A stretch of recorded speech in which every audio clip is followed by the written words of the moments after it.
గారు 3000 టీఎంసీలు నీళ్లు పోతున్నాయి యావరేజ్గా ప్రతి సంవత్సరం. దీన్ని మనం ఒడిసి పట్టుకుంటే తెలుగు రాష్ట్రాలు రెండు బ్రహ్మాండంగా ఉంటాయనే టాపిక్ మీద మాట్లాడడం జరిగింది.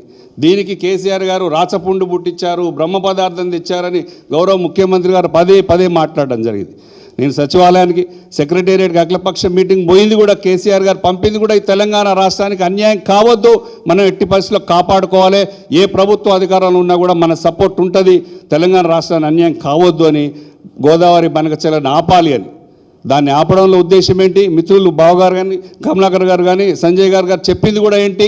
968 టీఎంసీల నీళ్ల వాటా ఉన్నప్పటికీ మిగులు జలాలు కానీ వరద జలాలు కానీ సంవత్సరాన 3000 టీఎంసీలు సముద్రంలో కలుస్తున్న నీటిలో మా వాటా 1950 టీఎంసీల వాటా, ఇది 968 టీఎంసీల ఇంతకుముందు ఉన్నట్టు వాటా.